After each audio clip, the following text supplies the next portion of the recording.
আজি ডেলিভাৰী হ'ল গুৱাহাটী ধাৰাপুৰত। আজি আপোনালোকক দেখাম বেডৰুম প্লাছ বেলকনিৰ মাজত ডোৰ স্লাইডিং UPVC কেনেকৈ ফিটিং কৰে আপোনালোকে চাই থাকিব ভিডিঅ'টো কমপ্লিট ফলো কৰি ল'ব। গোটেইটো খিৰিকী লগোৱাৰ পিছত ইয়াতে জৰ্জিন বাৰ লগাব আৰু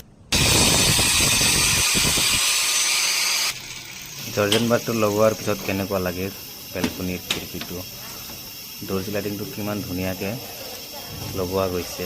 আপোনালোকে লাষ্টলৈকে চাই থাকক ভিডিঅ'টো শ্বেয়াৰ কৰিব ফলো কৰিব পেজটো। আপোনালোকৰ লাগিলে যোগাযোগ কৰিব পাৰে আমাৰ লগত। আজি ডেলিভাৰী হ'ল গুৱাহাটী ধাৰাপুৰত বেলকনি ডোৰ স্লাইডিং আছিলে এইটো আৰু ডোৰ স্লাইডিঙত জৰ্জিন বাৰ লগোৱা আছে, কাম কমপ্লিট হোৱা নাই। নেক্সট